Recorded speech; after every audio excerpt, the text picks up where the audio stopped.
ॐ हरिः ओम्।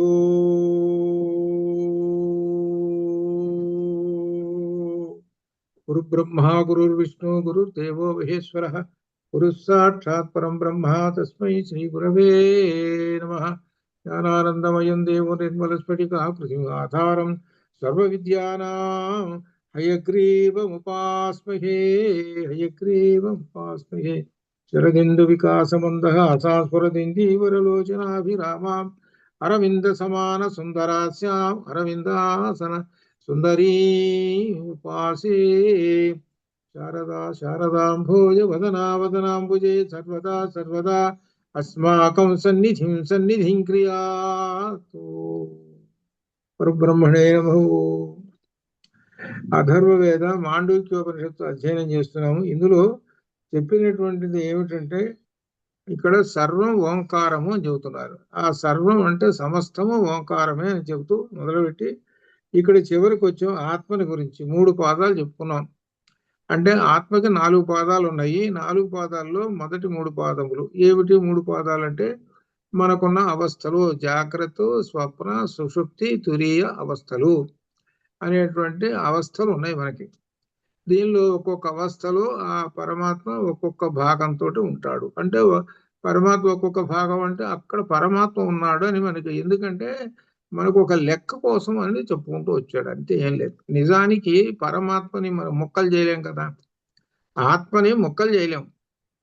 ఇది ఒక ముక్క, ఇది ఒక ముక్క, ఇది ఒక ముక్క అని మనం చేయలేం. ఎందుకు చెప్పాడు అని అంటే మనకు అర్థం కావడం కోసం చెప్పాడు. పరమాత్మ ఒక అంశలో ఉంటాడు అని అర్థం. ఇంకొక అంశ ఇంకొక అంశ ఇంకొక అంశ దీంట్లో ఉంటాడు అంటే అర్థం ఏమిటి? అన్నిట్లోనూ పరమాత్మ ఉన్నాడు. అక్కడ ఉన్నప్పుడు ఆ మొదటి భాగంలో ఉన్నప్పుడు వైశ్వానరుడు లేక విశ్వడు అనే పేరుతో ఉన్నాడు. తర్వాత తైజసుడు, తర్వాత ప్రాజ్ఞుడు, ఇట్లా ఈ విధంగా పేర్లతోటి ఉన్నాడు. ఈ పేర్లతోటి కూడా ఉండటానికి ఏమిటి అని అంటే ఓంకారము. ఓంకారంలో ఉన్న అక్షరాలు ఏమిటంటే ఆ, ఉ, మా అనేటువంటి అక్షరాలు. ఈ ఆ, ఉ, మా అనే అక్షరాలను కలిపేస్తే ఓం అవుతుంది. ఆని ఊలో కలిపేశాము. కలిపేసిన తర్వాత మకారం అనేటువంటి దాంతో కొలిచేసేసాడు. కొలిచి ఒక పక్కన పెట్టేశాడు. అంటే అర్థం ఏమిటి? ఒకసారి ఓం అన్నాడండి, అది ఒకసారి. ఏమిటంటే దానిలో ఏం చెప్పాడు? మకారంలోకి వచ్చి ఆ ఊలు పడతాయి. అంటే ఆ ప్లస్ ఊ రెండు కలిసి వచ్చి మకారంలో వచ్చి పడతాయి. మకారం నిండిపోతుంది. ఆ మకారం నిండిపోతుంది అనమాట. అంటే పరమాత్మ చివరికి మకారంలో నాదంలో పడిపోతాడు. చివరికి ఏమిటి? మకారం నాదం అనేటువంటిది పరమాత్మ అందులో లయం అయిపోతాడు, శాంతంలో లయం అయిపోతాడు అని అర్థం. అది అంటే ఓం అన్నప్పుడు మకారం చివరిని వదిలేస్తాం. ఆ వదిలేస్తాం చూసాము, ఆ మకారం వెళ్ళి ఆ పరమ శాంతంలో భయపడిపోతుంది, అది అర్థం అనమాట.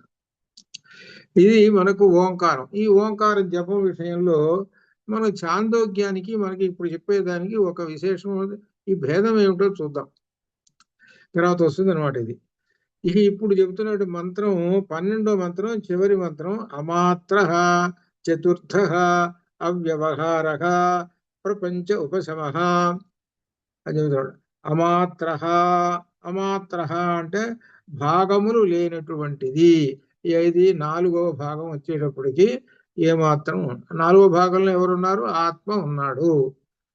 మొదటి భాగాలు పేర్లు చెప్పుకుంటూ వచ్చాడు, వైశ్వానరుడు అట్లా పేర్లు చెప్పుకుంటూ వచ్చాడు. ఇక్కడ ఆత్మకి భాగములు లేవు. ఇది చతుర్థ భాగ. అది చతుర్థ భాగే నా మాత్ర. చతుర్థ భాగంలో భాగములు లేవు. అవ్యవహారం నా వ్యవహార అవ్యవహారము. అవ్యవహారం అని అంటే, వ్యవహారం అని అంటే అర్థం ఏమిటి? వికారములు. వ్యవహారం అంటే వికారములు. ఈ వ్యవహార ప్రపంచంలో అంటారే, వ్యవహారం అంటే అర్థం ఏమిటి? వికారాలతో ఉన్న ప్రపంచం ఇది. అంటే ఒకప్పుడు స్థిరంగా ఉండదు, అన్ని ఎన్ని మార్పులతో ఉంటుందో చెప్పలేము. వికారాలు ఈ ప్రపంచాన్ని. అట్లానే మనిషికి కూడా వికారాలు ఉంటాయి, కానీ ఆ ఆత్మకి మాత్రము నిర్వికారము. ఆత్మకు నిర్వికారము. అలానే ప్రపంచ ఉపశమనం, ప్రాపంచిక చైతన్యానికి అతీతమైనటువంటిది. మనం ఏదైతే చైతన్యం ప్రపంచంలో ఉన్నది జగత్తులో అనుకుంటూ అంతకన్నా కూడా అతీతమైనటువంటిది అని చెబుతూ శివం అద్వైతం శివం అద్వైతం ఓంకార, ఇది మనకు ముఖ్యంగా చెప్పుకోవాల్సినది. ఈ మంత్రాలు మనకి ఎప్పుడు రావాలన్నమాట. అంటే ఏంటంటే మనం ఒక ఆలయానికి వెళ్ళాము అనుకోండి, ఏదో ఆలయానికి వెళ్ళాము, లోపలికి వెళ్ళాము, టికెట్ కొనుక్కున్నాము, కొబ్బరికాయ తీసుకున్నాము, 2 ప్రదక్షిణలు చేశాము, కొబ్బరికాయ ఇచ్చాము, ఆయనకి గోత్రం చెప్పమన్నాడు, చెప్పాము, చెప్పిన తర్వాత అయిపోయిన తీర్థం ఇచ్చాడు, బయటకు వచ్చేసాము అని అనుకుంటారే, అది ఫిజికల్. దానివల్ల నువ్వు పొందింది ఏమీ లేదు, ఏదో అక్కడ చూసావు అంతే, ఇంకేం లేదు. మరి అక్కడ ఆలయం అయ్యా, ఆలయం అంటే ఏమిటి? భగవత్ స్వరూపం కదా.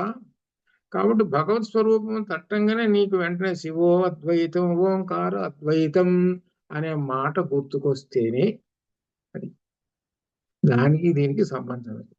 మనం ఓంకార దర్శనాన్ని చేస్తున్నాం. భగవాన్ అని అంటే అర్థం ఓంకార స్వరూపుడు. ఓంకారము ఒక రూపాన్ని గనక కట్టుకుంటే ఏమిటో అది అర్థం. అది శివం ఓంకారం, శివం మంగళకరమైనటువంటిది, అద్వైతమైనటువంటిది ఓంకారం. ఎందుకంటే ఉపనిషత్తులో ఉన్నటువంటి ఈ మంత్రం గనక మనకు గుర్తుండి గనక ఉంటే ఆ సహజంగా వెంటనే ఆ ఆలయం చూడంగానే, స్వామివారిని చూడంగానే అద్వైతం ఓంకారం శివం అని గుర్తుకొస్తాయి. అది అలా వస్తే ఆ మనస్సుకి అలా గనక వచ్చేసేస్తే మనస్సు లగ్నం అయిపోతుంది. అది ఆలయం ఎందుకు పెట్టాడంటే మనస్సు లగ్నం చేయటం కోసం, పరమాత్మ ఎంతో లగ్నం చేయటం కోసం పెట్టారు. అది అవి గుర్తు రావాలి. అయితే వీళ్ళు ఎక్కువగా పట్టించుకోరు. ఏవో మంత్రాలు ఉంటాయి అవన్నీ కూడా మేలకుండా ఉంటారు. అది ఫిజికల్ గా అట్లనే ఉంటారు. అందుకని ఏంటంటే తెలుసుకోవాలి, నేర్చుకోవాలి. శివో అద్వైతం ఓంకార ఆత్మైవ సంవిశతి ఆత్మాన ఆత్మానం ఏవం వేద ఏవం వేద.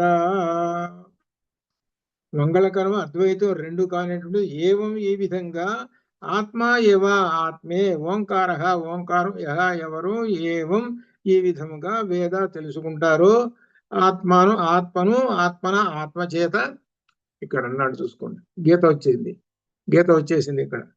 ఆత్మను ఆత్మాన చేత సంవిశతి పొందుతాడు, వచ్చింది చూసారా మరి గీత. అందుకని ఏమన్నారు? సారాంశం, ఉపనిషత్తు సారాంశం అన్నారు కదా, ఉద్ధరేత ఆత్మన ఆత్మాన ఆత్మానం అవసాదయేత అని చెప్పారే. ఇదిగో నీ ఆత్మ చేతనే నీలో ఉన్న పరమాత్మని తెలుసుకోరా అని చెప్పారు. అదే ఉద్ధరిస్తుంది, నీ ఆత్మే నిన్ను ఉద్ధరిస్తుంది, నీ మనస్సే నిన్ను ఉద్ధరిస్తుంది. ఉద్ధరించడం అంటే అర్థం ఏంటి? పైకి ఉద్గతి, సన్మార్గము పైన, అది శ్రేయో మార్గము, ఇంకోటి శ్రేయో మార్గం. శ్రేయో మార్గంలో వెళ్ళాలి అని అంటే నీ చేతిలో ఉన్నది, సాధనం కూడా నీకే ఉన్నది. ఆ సాధనం ఏంటి? మనస్సు.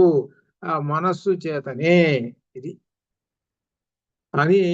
ఇంద్రియములు, మనస్సు, బుద్ధి మూడు ఉన్నాయి. మనస్సు అనేటువంటి సెంటర్లో ఉన్నాడు వీడు, అటువైపు బుద్ధి ఉన్నాడు, ఇటువైపు గుర్రాలు ఉన్నాయి, ఇంద్రియాలు. మనస్సు అనేవాడు సెంటర్లో ఉన్నాడు.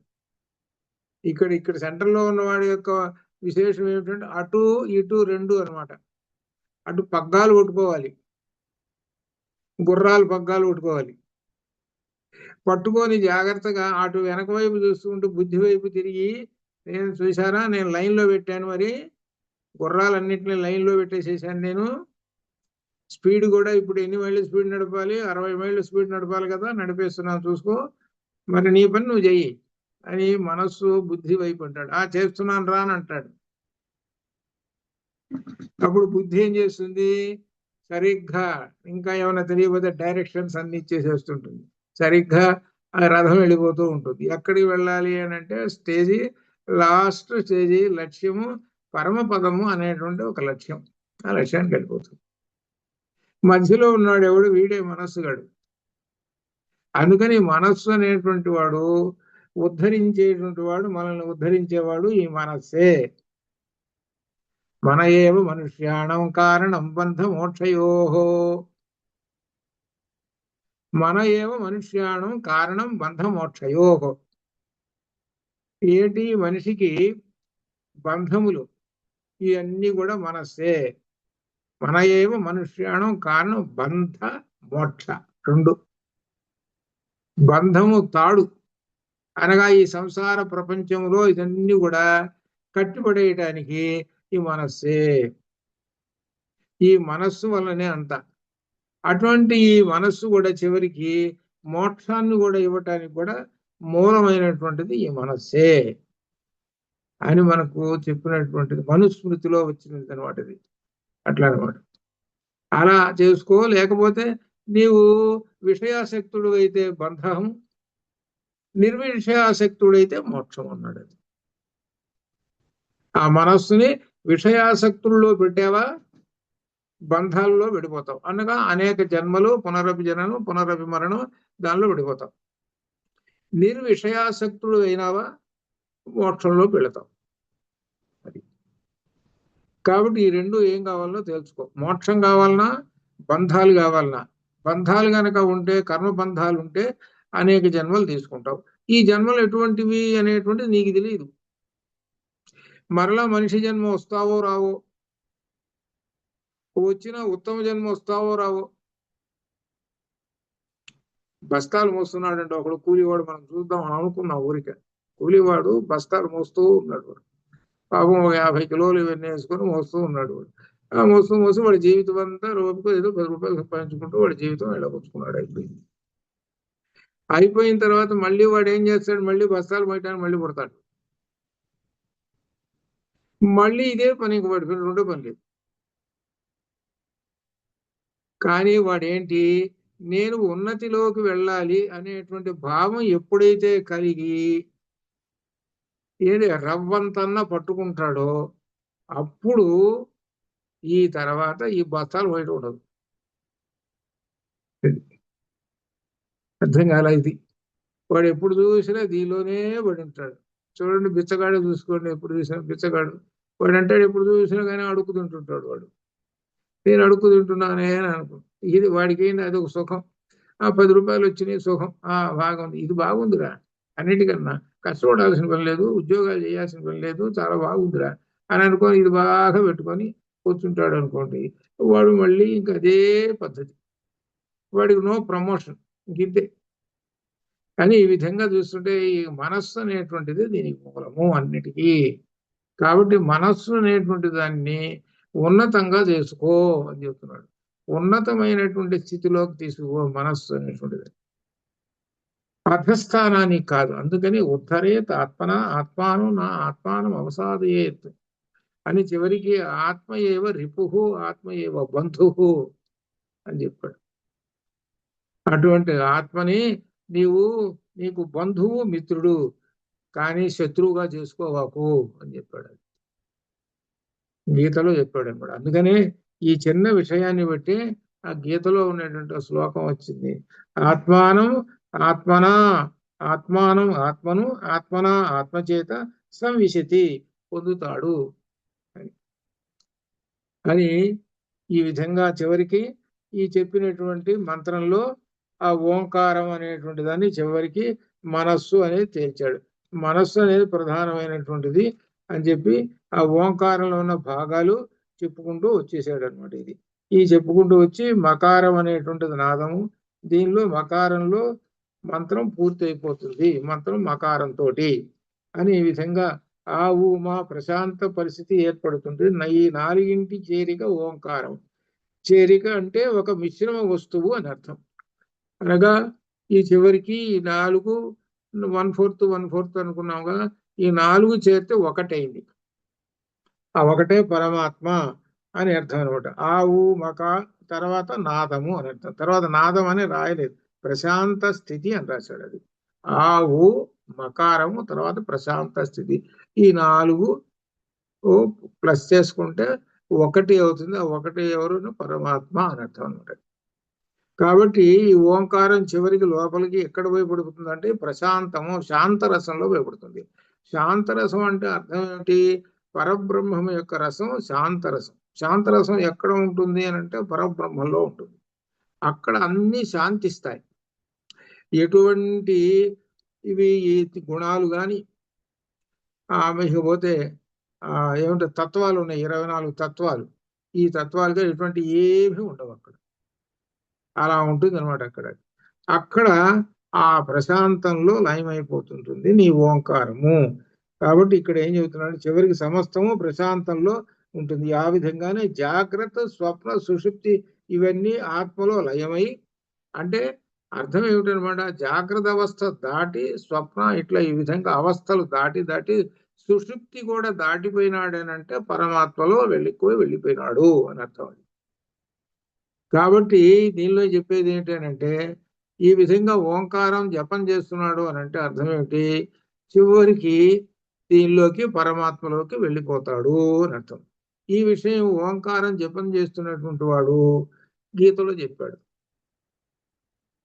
గీతలో ఓంకారం జపం చేస్తుంటాడండి వాడికి రోజు మంత్రాలతో నాకెందుకులే అంటే ఆయనకు వచ్చిన మంత్రం ఒకటే గురువు గారు చెప్పాడు. ఏమిటంటే నువ్వు ఓంకారం జపం చేసుకోరా అన్నాడు. ఓంకారం జపం చేసుకోరా అని చెప్పాడు. అందుకని అప్పటి నుంచి ఓంకారమే చేసుకుంటున్నాడు. ఎలా చేసుకోవాలో చెప్పాడు గురువు గారు, దాని ప్రకారం ఓంకారం చేసుకుంటున్నాడు. ఆ ఓంకారం చేసుకునేటువంటి వాడు చివరికి దేనిలోకి వెళ్ళి కలిసిపోతాడు అని అంటే పరమాత్మలో కలిసిపోతాడు అనేటువంటిది.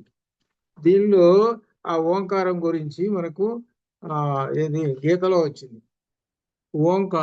ఓంకారం ఎవరైతే చేస్తున్నారో చివరి దాకా ఆ ఓంకారం చేస్తున్నటువంటి ఆ సాధకుడు పరమాత్మలో లయమైపోతాడు అని మనకు ఇందులో ఒక శ్లోకం వచ్చింది అన్నమాట, ఓంకారంతో అనమాట. ఆ ఓంకారం చేసినంత కాలం అంటాను. ఓంకారం అంటే చివరి దాకానే అర్థం అనమాట. ఇది అదే అనమాట దీనిలో చెబుతున్నటువంటి చాలా ముఖ్యమైనటువంటి శ్లోకం అది. ఓంకారాన్ని గురించి చెప్పినటువంటి శ్లోకం ఇది అనమాట. ఇది అనమాట ఓంకారం. దీనిలో రాశాను కానీ ఇక్కడ సమయానికి గుర్తు రాదు. ఓమిత్యేకాక్షరం బ్రహ్మ, ఒకటి ఓమిత్యేకాక్షరం బ్రహ్మ 8:13 ఓమిత్యేకాక్షరం బ్రహ్మ అనేటువంటి ఇక్కడ 8:13లో ఓమిత్యేకాక్షరం బ్రహ్మ, ఓమిత్యేకాక్షరం బ్రహ్మ. అలానే అదొకటి ఓమిత్యేకాక్షరం, ఇది 8:13లో ముఖ్యమైనది. ఇది ఓమిత్యేకాక్షరం బ్రహ్మ వ్యాహరన్ మాం అనుస్మరన్ ప్రయాతి త్యజన్ దేహం సయాతి పరమాంగతిం. ఇది దీని యొక్క సారాంశం 8:13లోకి వచ్చింది. మీరు గుర్తుపెట్టుకునేటప్పుడు ఈ భగవద్గీత ఉపనిషత్ సారం అన్నారు కదా, దానికి ఉదాహరణ ఇదిగోండి ఇక్కడ చెక్కింది. మీరు ఎందుకంటే ఇంత చదువుకుంటే విశేషం ఏంటి, భగవద్గీత మీరు అదేంటి 1000 సార్లు 1000 మంది చేస్తుంటారు అక్కడ డల్లాస్ పోయి, అర్థం కాలా అనే అనమాట. అందుకని ఏంటంటే ఈ మూలం భగవద్గీతకు మూలం ఉపనిషత్తులు అనేటువంటి మాట ఉన్నది కదా. ఉపనిషత్తుల్లో చెప్పారు ఏమిటంటే మొత్తం ఈ విధంగా ఎవరైతే ఓంకారం జపం చేస్తుంటారో వాళ్ళు పరమాత్మ లయం అవుతారు అని మాండూక్యం చెప్పిందండి. కాబట్టి చెప్పినటువంటి విషయాన్ని ఇదిగో మనకు భగవద్గీతలో ఓమిత్యేకాక్షరం బ్రహ్మ వ్యాకరన్ మాం అనుస్మరన్ ప్రయాతి త్యజన్ దేహం సయాతి పరమాంగతిం. ఇది మీరు ఒక అంశాలుగా పెట్టుకొని ఎప్పుడైనా నోట్స్ రాసుకుంటే మంచిది. ఏమిటంటే ఓంకారం అనే హెడ్డింగ్ పెట్టుకొని ఈ విషయాలు రాసుకుంటే అప్పుడు ఏంటంటే ఎవరికైనా చెప్పాలన్నా కానీ ఎప్పుడన్నా ప్రవచనం ఉపన్యాసంలో కానీ పనికొస్తాయి. ఇప్పుడు మనకు బాగా భగవద్గీత ఉపనిషత్ సారం అని అందరు అంటున్నారు. నువ్వు ఎట్లా చెప్తున్నావా చెప్పు, మరి ఆయన చెప్పినట్టుగా ఆయన చెప్పవా అని అంటే అప్పుడేంటి మనం చెప్తాడు. అట్లనే మీరు ఒక పని చేయొచ్చు. మీరు అక్కడ అమెరికాలో ఆధ్యాత్మిక ఉపన్యాసములు అనేటువంటి ఒక హెడ్డింగ్ పెట్టుకొని ఒక వీకెండ్ అనేటువంటిది మీకు సహజంగా ఉంటుంది కదా. వీకెండ్లో ఏదో ఆలయమో ఏదో తీసుకొని, లేకపోతే ఆలయమో లేకపోతే ఇంట్లోనూ ఎట్లో అనమాట మీ ఇష్టం వచ్చినట్టు ఆధ్యాత్మిక ఉపన్యాసము. ఇవాళ మాట్లాడేటువంటి వాళ్ళు బాలాజీ మాట్లాడుతున్నాడు ఓంకారం గురించి, రేపు రాజేష్ కోట మాట్లాడుతున్నాడు ఇదిగో ఈ విషయము, రేపు ఇది, ఇట్లా వారానికో 10 రోజులకో పెట్టేసి చేసి. ఇక్కడ నరసరావుపేటలో ఉన్నప్పుడు ఒక ఆయన ఉన్నాడండి. ఆయన ఏం చేశాడంటే ఆలయానికి 250 రూపాయలు కడతాడు. కట్టేసి వాళ్ళే కుర్చీలు అన్నీ పెట్టేస్తారు. అలాంటి వాళ్ళని పిలిపించి, ఏమండి ఫలానా ఆయన ఈ ఉపన్యాసం చెబుతున్నారండి, మీరు రండి అని మాకు ఒక కార్డు మొక్కేసేవాడు. అప్పుడు ఈ సెల్లులు ఎంత ఇది ఎక్కడున్నాయి, ఇప్పుడు నేను 20 ఏళ్ల క్రితం సంగతి చెబుతున్నాను. అదే అనమాట, అనేటప్పుడు వెళ్ళాం. అట్లా అది పుణ్యం కట్టుకున్నాడు ఆయన. అదనమాట. అప్పుడు ఈ వీళ్ళందరూ వచ్చేటువంటి వాళ్ళు అట్లా జరుగుతూ ఉంటుంటుంది అనమాట. అట్లా దానివల్ల ఏమవుతుందనంటే ఆ వచ్చినట్టు వినేటువంటి వాళ్ళకి తెలుసుకోవటం, కొత్త విషయం తెలుసుకోవటం, దానివల్ల ఏమవుతుందంటే శ్రేయో మార్గంలోకి వాళ్ళు వస్తారు. శ్రేయో మార్గంలోకి రావటం కాకుండా తాను చెప్పినందువలన తనకి కొంత పుణ్యఫలం అనేటువంటిది భగవంతుడు అక్కడ క్రెడిట్ చేస్తాడు. అదిగాక రెండవది ఏంటంటే పదును పెరుగుతుంది. కత్తికి పదును. కత్తిని వాడకుండా అవతల పెట్టామనుకోండి, అదిగా తుప్పు పడుతుంది. తుప్పు పట్టిన తర్వాత అప్పుడు అవసరం వచ్చినప్పుడు తీసామనుకోండి, అది పనికిరాదు. అప్పుడు ఏమిట్రా ఇదంతా రావటం లేదని అనిపిస్తుంది. అనేక బుద్ధికి పదును పెరుగుతుంటుంది. అందువల్ల అన్ని సర్వ విధాలా మంచిది. అందువల్ల ఆధ్యాత్మిక ఉపన్యాసం అనేటువంటిది కన్నా ఏర్పాటు చేసుకున్నారంటే, ఇదిగో మీరు చదువుతున్నటువంటి ఇంత నేర్చుకున్నారు కదా 10 ఉపనిషత్తులు, అవి ఏమవుతాయి అంటే నిత్యము మీ వెంట వస్తూ ఉంటాయి. అది నిత్యం మీ వెంట రావటం వల్ల అప్పుడు ఏమవుతుందనంటే శ్రేయో మార్గంలో ఉంటారు. ఈ సహజంగా ఈ ప్రపంచంలో తిరుగుతున్నా గాని, అంటే మీరు ప్రపంచంలో తిరుగుతున్నా, ఉద్యోగాలు చేస్తున్నా, ఇవన్నీ చేస్తున్నా గానీ ఇది ఎలా ఉంటారంటే అది తామరాకమైన నీటి బొట్టు వల్లే తిరుగుతూ ఈ ప్రపంచాన్ని మర్చిపోకుండా ఉంటారు. ఇది ఉన్నతమైనటువంటిది. అది అటువంటిది ఏర్పాటు చేసుకోవడం వల్ల, ఎందుకంటే లేదనుకోండి విన్నారు అయిపోయింది, 1 సంవత్సరం అయిపోయిన తర్వాత కదిలించాం, చెప్పండి అయ్యా అంటే మళ్ళీ చూడలేదండి చూడాలి అండి అంటారు. ఈ చెవును విని ఆ చెవును వదిలేసినట్టు అవుతుంది. అది అదే అనమాట. అట్లా కాకుండా అందుకని ఏంటంటే చాలా సందర్భాల్లో మనకి ఈ విషయాలు వస్తున్నాయి. భగవద్గీత అనేటువంటిది ఈ ఉపనిషత్తుల సారము అని అనటానికి కొన్ని ఉదాహరణలు కనబడుతున్నాయి. ఇదిగో ఇక్కడ ఈ ఉదాహరణ ఇట్లా ఈ మంత్రాన్ని ఇలా వ్యాప్తి చెందింది అంటే అర్థం ఏమిటి, వివరంగా వచ్చేసింది దీనిలో గీతలోకి. అట్లా అలా చూడండి అని చెప్పిన తోటి మాండవ్య ఉపనిషత్తులో ఉన్న 12 మంత్రాలు చెప్పారు. చెప్పిన తర్వాత గౌడపాదాచార్యులు వారు కారికలు రాశారు. కారిక అంటే అర్థం ఏంటి, సూత్రానికి వివరించేటువంటి మోక శ్లోకం. మంత్రానికి ఈ 12 మంత్రాలు, ఈ 12 మంత్రాలని వివరించేటువంటి దానిని ఈ కారికలు అంటారు. అదే అనమాట. ఈ కారికలు ఆయన రాశారనమాట. ఆ కారికలు ఈయన 1, 24, 29 అంటే మొదటి అధ్యాయంలో ఆయన రాసిన మాండూక్య కారికలో మొదటి అధ్యాయంలో ఒక 5 శ్లోకాలు రాశారు. వీటి గురించి ఓంకారం గురించి రాశారు.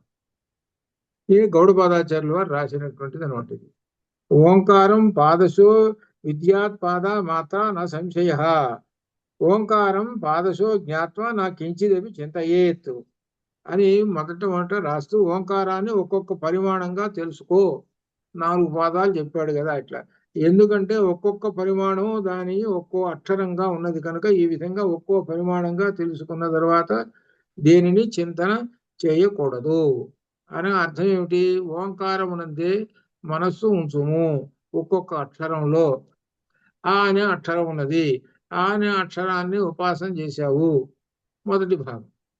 ఆ అనే అక్షరాన్ని ఉపాసన చేసినప్పుడు అక్కడ ఆత్మ వైశ్వానరుడు అనే పేరుతోటి ఉన్నాడు, లేక విశ్వడు అనే పేరుతోటి ఉన్నాడు అని తన శరీరంలో ఉన్నటువంటి జాగ్రత్త అవస్థను అర్థం చేసుకో. ఆ జాగ్రత్త అవస్థ అకార సూచకము అని.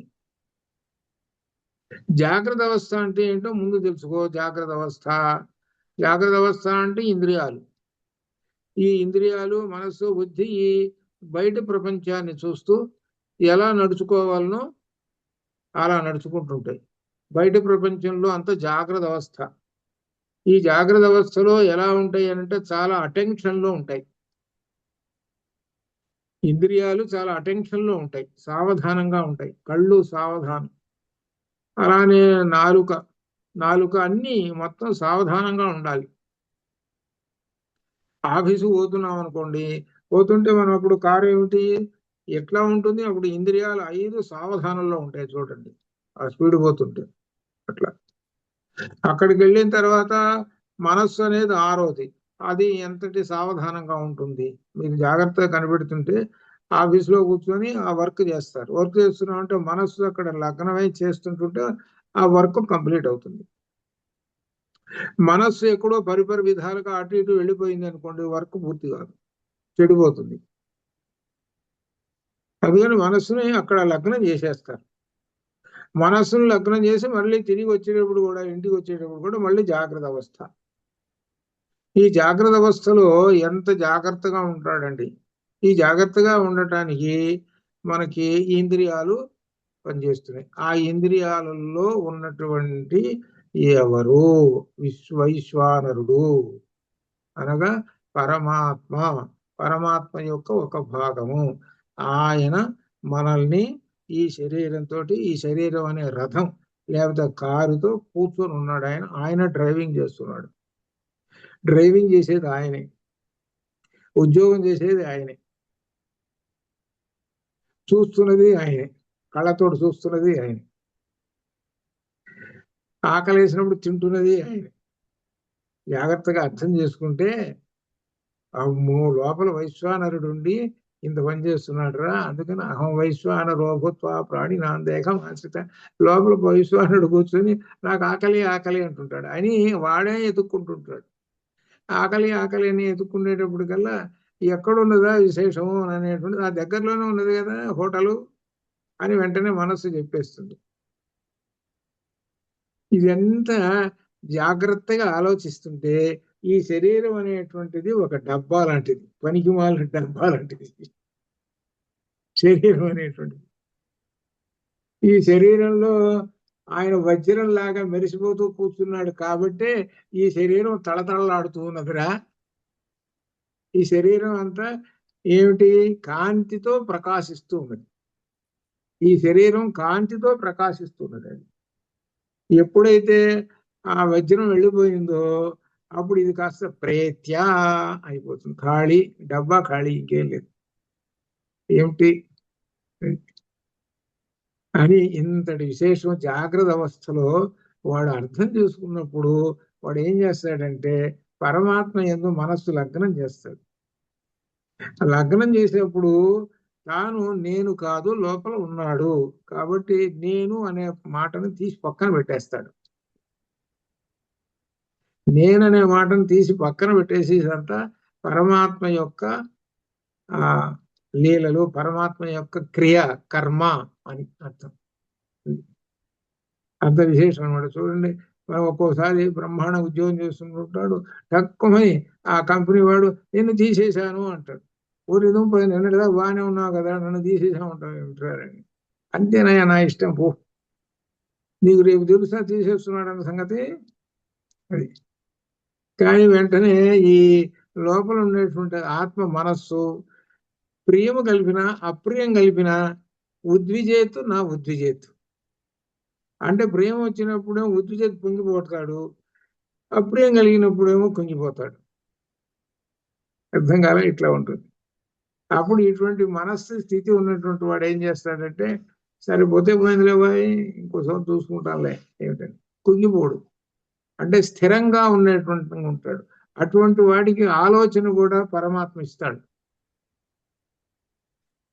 ఇచ్చి తర్వాత వీడు ఇంకా మంచి ఉద్యోగం సంపాదిస్తాడు. అప్పుడు ఏమవుతుందని కూడా పరమాత్మ, ఒరే నువ్వు చిన్న ఉద్యోగంలో ఉన్నారా, నీ ఉద్యోగం ఊడబీకింది నేనేరా, ఊడబీకి ఇదిగో మంచి ఉద్యోగం ఇంకా ఇప్పించింది నేనేరా. ఎందుకంటే మీకు అనుభవాలు ఉంటుంటాయి కదా, ఇంకో మంచి కంపెనీకి పోతుంటారు, రకరకాలు ఇట్లా ఉంటుంటాయి కదా. ఇదంతా పరమాత్మ యొక్క విశేషం. అందుకని ఏంటంటే ఇంత విశేషం ఉన్నది అని చెప్పుకోవటం, తెలుసుకోవాలని చెబుతున్నాడు జాగ్రత్త అవస్థ అనేటువంటి అలా అనమాట. అట్లా ఈ విధంగా సరి చెబుతూ ఈ అక్షరం గురించి చెబుతూ ఇంకా చెబుతున్నాడు. ఈ కారికలు, ఇవి కారికలు చివరిలో ఉన్న 22వ పేజీలో కారికలు, ఓంకారం గురించి కారికలు. యుంజీత ప్రణవే చేత ప్రణవో బ్రహ్మ నిర్భయం, ప్రణవే నిత్యయుక్తస్య న భయం విద్యతే క్వచిత్. అని గౌడపాదాచార్యుల వారు రాశారు. దీని శంకరులు రాసినటువంటి తాత్పర్యం అన్నమాట. శంకరులు ఓంకారంలో మనస్సును ఏకీకరించాలి, ఎందుకంటే భయరహితమైన బ్రహ్మస్వరూపమే కనుక. ఓంకారంలో సుస్థిరంగా నెలకొన్న వ్యక్తికి భయం అన్నదే ఉండదు. ఓంకారంలో సుస్థిరంగా ఉన్నటువంటి ఇక ఇది భయం అనేది ఉండదు. అంటే ఓంకారంలో లీనమైపోయినటువంటి వాడికి భయం అనేది ఉండదు. ప్రణవోహి అపరం బ్రహ్మ ప్రణవస్య పరస్మృతి అపూర్వో అనంతర అబాహ్య నా పరః ప్రణవో అవ్యయ. సాకార స్థితిలో దైవాలు గాని, నిరాకార స్థితిలో సర్వ పరబ్రహ్మంగాను ఉన్నది ఓంకారం. సాకారం అంటే సగుణంలోనూ ఓంకారం ఉన్నాడు. మనం పూజించేటువంటి ఆలయాలు కానీ లేకపోతే విగ్రహాలు వీటిలోనూ ఓంకారం ఉన్నాడు. ఆ ఓంకారం నిర్గుణంలో కూడా ఉన్నాడు. అది దేని నుండి ఉద్భవించలేదు, దేని నుండి ఏది ఉద్భవించదు. బాహ్యం అంతరము ఏమీ లేనటువంటి నాశనం. ఈ విషయమే ఏం చెబుతున్నాడు, చాలా చోట్ల చెప్పాడు. ఎవరిచే జనించు జగమివ్వలి రూపణ ఎందుడు ఇందని చెప్పేదంటే చివరికి అనాది మధ్యలయులో కూడా చివరికి ఆ మాట చెప్పాడు. అనాది మధ్యలయ ఎవరు లేవు అసలు ఆయనకి. ఆది అసలు లేదు, సృష్టి స్థితులు లయలు లేవు, ఆయనకి ఏమీ లేవయ్యా ఆయన అన్నాడు. అదే అనమాట ఇది. అది అది ఆ పరబ్రహ్మం యొక్క లక్షణాలు చెప్పాడు అనమాట. ఆ పరబ్రహ్మ వాచకమే ఓంకారము అని అర్థం. ఓంకార ధ్యానం చేస్తున్నాను అని అంటే పరబ్రహ్మమును ధ్యానం చేస్తున్నాను అని అర్థం. ఓంకార ధ్యానం చేస్తున్నానంటే సర్వస్య ప్రణవోహి ఆదిర్మధ్య సర్వస్య ప్రణవోహి ఆది మధ్య మనః తథైవ చ ఏవం హి ప్రణవం జ్ఞాత్వా విస్మృతే తదనంతరం. ఆది మధ్యాంతరాలు లేనటువంటిది ఓంకారమే. దీనికి పరబ్రహ్మం కూడా ఆది మధ్యాంతరాలు అంటారు, ఒకటే. పరబ్రహ్మం ఓంకారం ఒకటే. ఓంకారాన్ని ఈ విధంగా తెలుసుకున్నవాడు ఆ క్షణంలోనే పరమాత్మ స్వరూపాన్ని కూడా పొందుతాడు అని. ప్రణవం హి ఈశ్వరం విద్యా సర్వస్య హృది సంస్థితం సర్వవ్యాపినం ఓంకారం మత్వా ధీరో న శోచతి.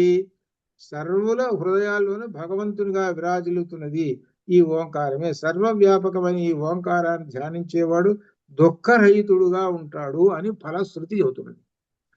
ఓంకారం ఎవరైతే జపిస్తున్నారో వాడికి దుఃఖాలు ఉండవు అని చెబుతున్నారు. దుఃఖాలు ఉండవు అని అంటే కళ్ళంట నీళ్లు రావటం అని కాదు. కష్టాలు అనేటువంటివి ఏమీ ఉండవు. వాడి కష్టం అనేటువంటిది ఉండదు. ఆరోగ్యపరంగా కష్టం లేదండి. ఇది నిజంగా నేను చెబుతున్నా, ఎందుకంటే చాలా అనుభవపూర్వకంగా కూడా చెబుతున్నటువంటి విశేషం ఇది.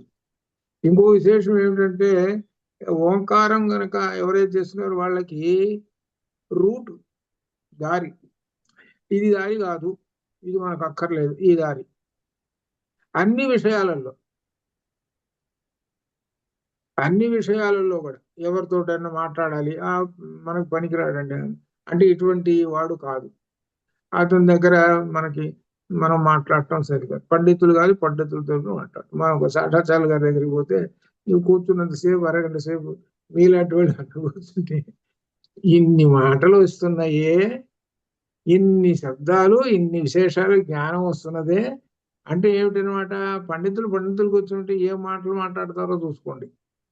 ఈ ప్రపంచంలో ఉన్నటువంటి మాటలు ఉంటాయి చూసావు, ప్రపంచంలో ఉన్న వ్యవస్థలు ఉంటాయి చూసావు, అనేక వ్యవస్థలు, ఒక్కటి రాదు. ఇది ఏమిటో మరి. అక్కడ వాళ్ళిద్దరు కూర్చున్నారని అంటే ఆ భాష అదంతా కూడా జ్ఞానస్వరూపమైన భాష, మధ్యలో ఆనందం, సంతోషం అన్నీ ఉంటాయి. అది ఇక్కడ అర్థం. అది నువ్వు ఎవరితోటి మాట్లాడుతున్నావో చూసావు. తద్దు వ్యతిరిక్తమైనటువంటి వాళ్ళతోటి కూర్చున్నావు అనుకో, ఏదో 4 మాటలతోటి సరిపుచ్చుకొని బయటపడటం. తద్దు వ్యతిరిక్తమైనటువంటి వాళ్ళతో ఉంటుంది, అది అట్లా ఉంటుంది అనమాట.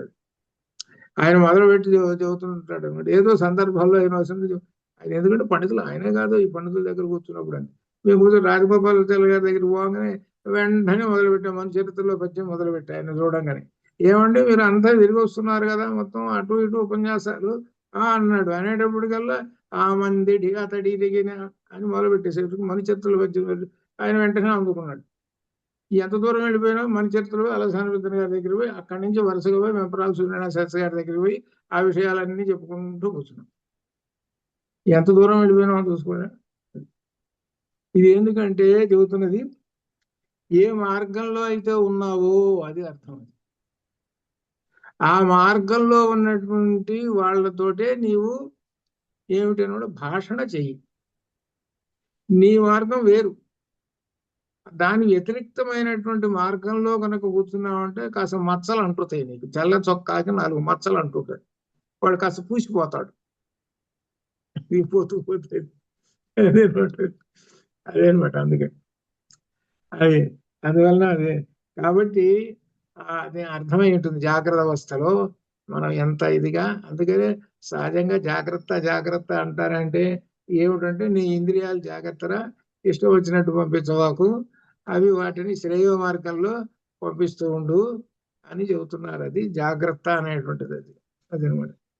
అని ఈ విధంగా చెబుతూ ఈ ఫలశ్రుతి చెప్పిన తర్వాత చివరన అమాత్ర అనంత మాత్రస్య దైత్యస్య ఉపశమ శివ ఓంకారో విదితో ఏన స ముని నేతరో జన. ఈ ఓంకారానికి కొలవడానికి కొలబద్ద అనేటువంటిది ఏది లేదు. అది పరిధులు లేనిది మంగళకరమైనటువంటిది శివం. అక్కడ ద్వంద్వాలు ఉండవు. ద్వంద్వములు అనేటువంటి విశేషం. ఈ ద్వంద్వాలు ఏమిటి ద్వంద్వాలు అనేటువంటివి అంటే మనకు గీతలో కూడా వచ్చినాయి ద్వంద్వాలు. ద్వంద్వాలు వచ్చినాయి కదా. చీకటి వెలుగులు, కష్ట సుఖాలు, ప్రియాప్రియములు, చాలా ద్వంద్వాలు వచ్చినాయి. సుఖ దుఃఖాలు, ఇవన్నీ ఎవరికి ఏంటనమాట ఈ జీవుడికి ఈ మనిషికి ఉంటాయి ఈ ద్వంద్వాలు. తద్ వ్యతిరిక్తము అది అనమాట. ఓంకారాన్ని తెలుసుకున్న వాడే నిజమైన ముని. అది తెలుసుకున్నటువంటి వాడే, తదితరులు కారు.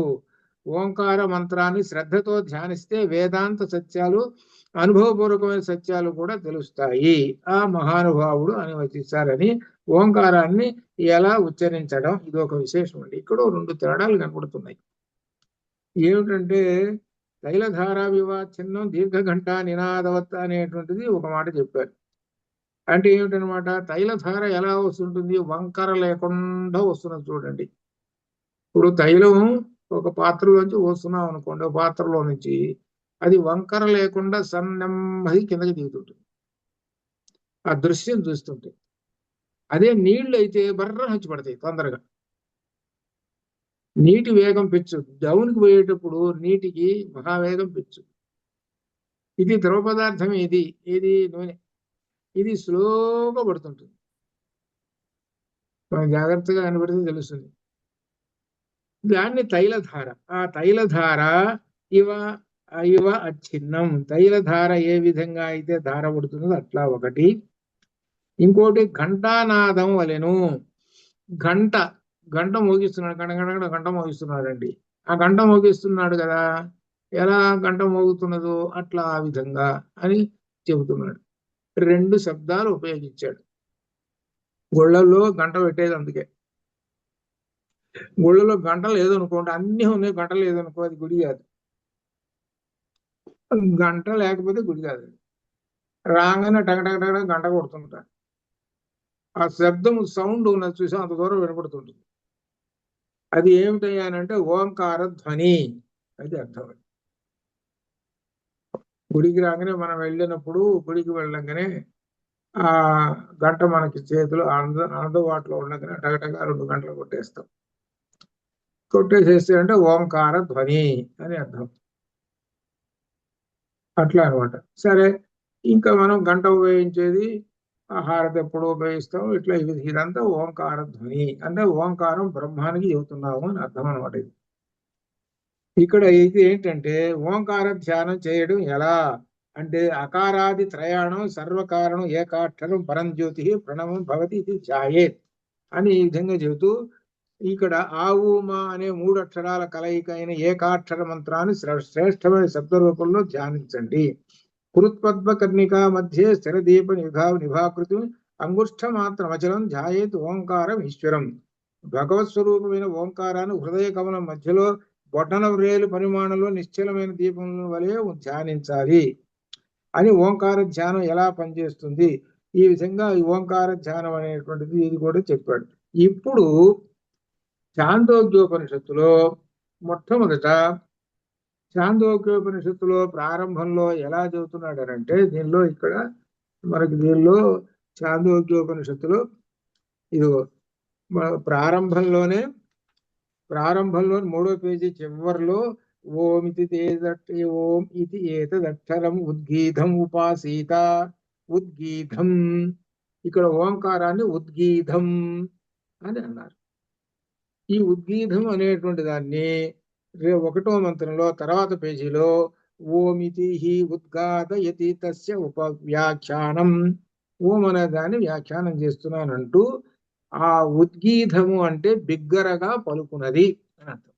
ఏమిటి దీనిలో అనేటువంటి విశేషం శంకరులు ఏమంటున్నాడంటే, ఉద్గీతం అనేటువంటి దానిలో ఉద్గీతం అని అంటే ఎవరినైనా మనం పిలిచేటప్పుడు పెద్దగా కేకగా పిలుస్తాం. ఓ అక్కడ దూరంలో ఉన్నాడు అనుకోండి, వాడికి పేరు పెట్టి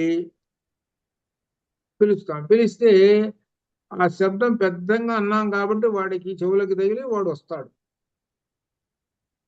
పెద్దగా పిలవాలి, పిలిస్తేనే కదా అందరంలో ఉన్నాడు వచ్చేది. లేకపోతే పెద్దగా పిలవాలి, స్లోగా ఇక్కడే అన్నామని వాడు ఎక్కడ వినపడుతుంది, వినపడదు కదా. పెద్దగా పిలిచేటప్పుడు అంత దూరంలో ఉన్నటువంటి వాడు వస్తాడు. అట్లనే మనం పెద్దగా పిలిస్తే అంత దూరంలో ఉన్న మనకు దూరంలో ఉన్న పరమాత్మ మన దగ్గరికి వస్తాడు. ఇది ఆ విషయమే ఇక్కడ చెబుతున్నాడు. శంకరులు చెప్పినటువంటి వ్యాఖ్యానం చెబుతున్నాడు. ఏమిటంటే దీనిలో ప్రియమైన ఏలైనా తమకు ప్రియమైన పేరుతో పిలవగా ఆ మనిషి ప్రసన్నుడే పరిగెత్తుకుంటూ వస్తాడు. అట్లనే ఓంకారమును ప్రయోగించగా ఆ పరమాత్మ ప్రసన్నుడే మన దగ్గరకు వస్తాడు. బిగ్గరగా చదువు అని అంటే అర్థం ఏంటి, లోపల లోపల లోపల ఏదో పైకి పడి ఓం ఓం అని అనుకుంటే ప్రయోజనం లేదు.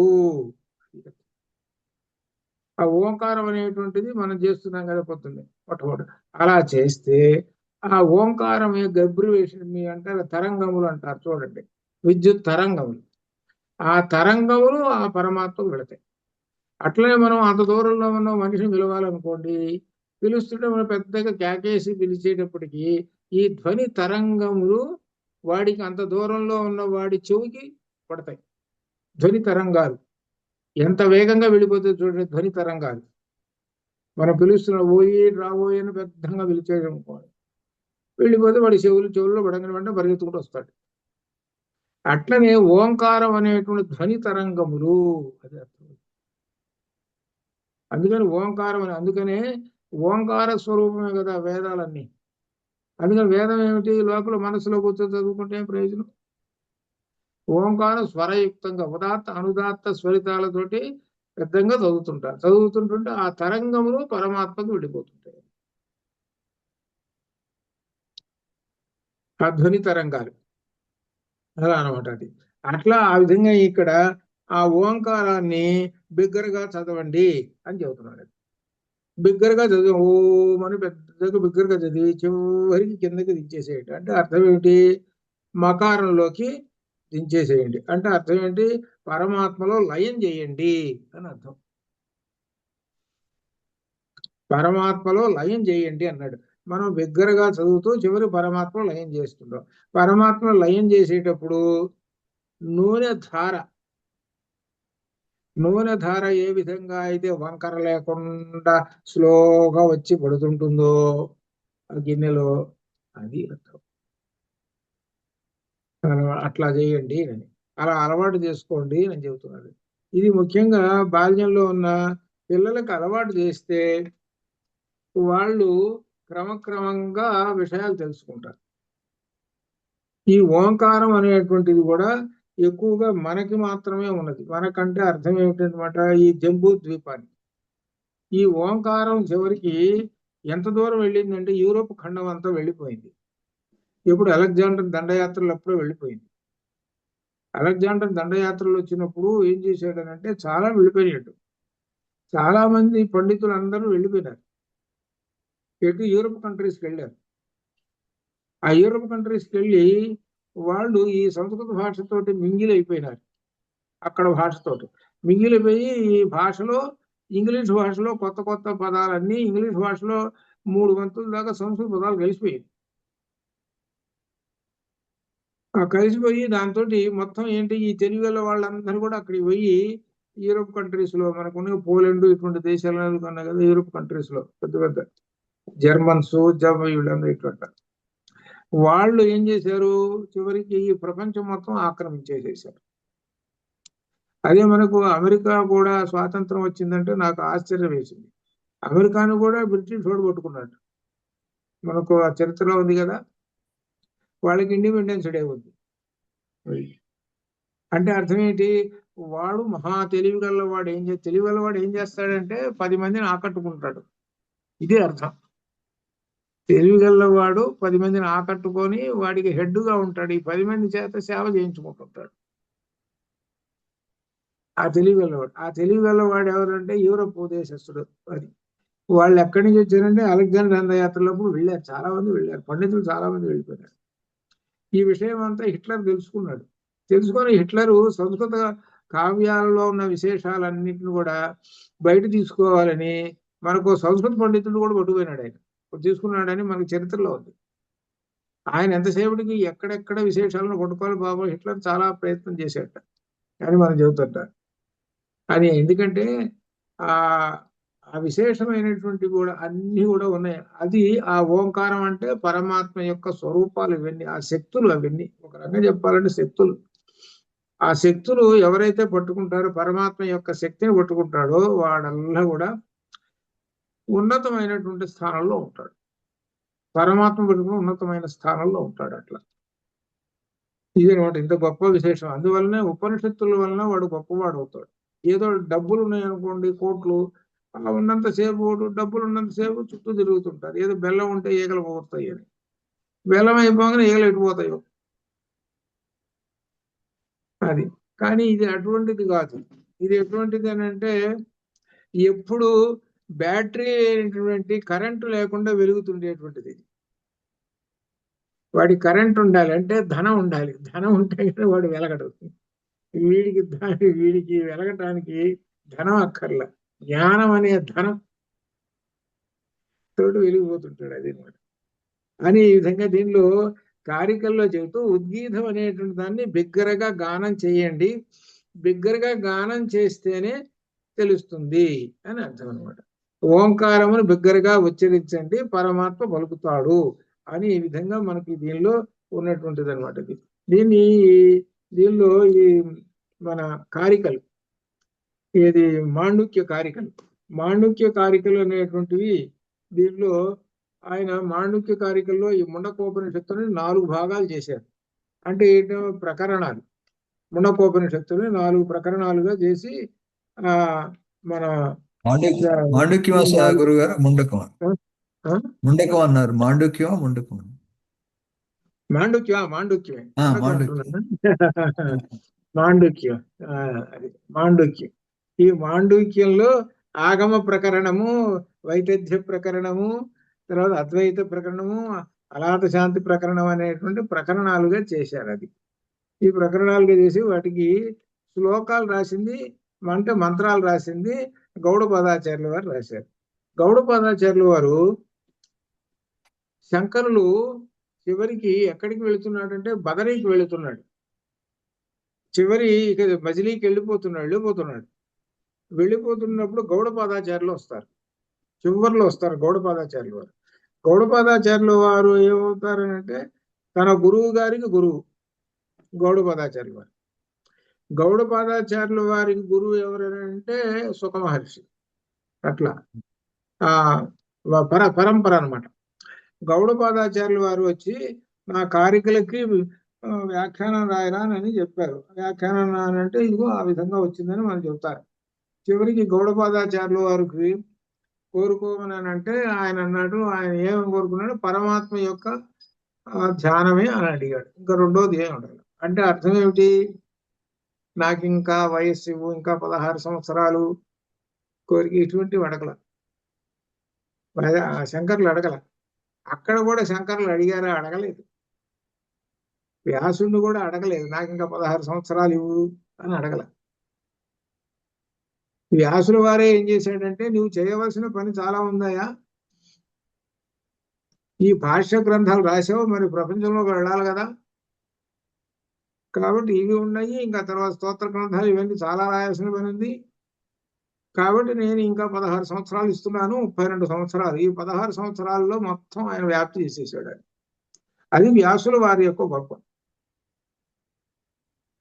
అందుకని ఏంటంటే, దీనిలో ఏమిటంటే, ఒక మహాత్ముడు ఉన్నాడు అనుకోండి, ఆ మహాత్ముడు ఏం చేస్తాడనంటే ఇటువంటి సత్కార్యములు అనేటువంటి చేస్తాడు. ఆయన పట్టించుకోలేదు అనుకోండి వ్యాసుడు, అనుకుందాం మనం కాసేపు, వ్యాసుడు పట్టించుకోలేదు, ఆయన చూశాడు వెళ్ళిపోయినాడు,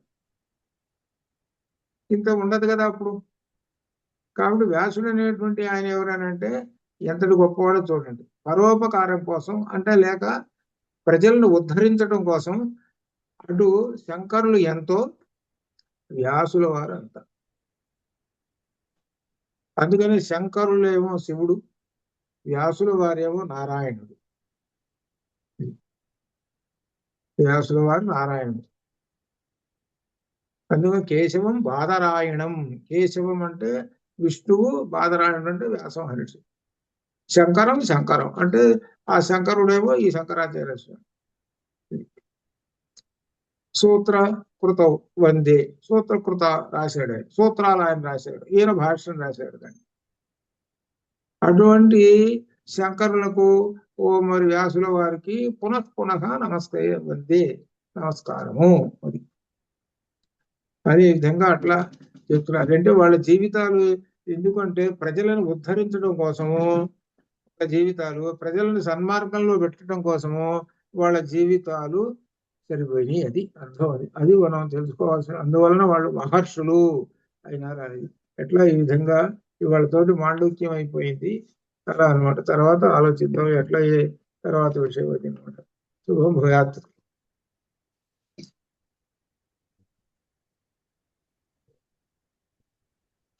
నమో నారాయణ. ఓం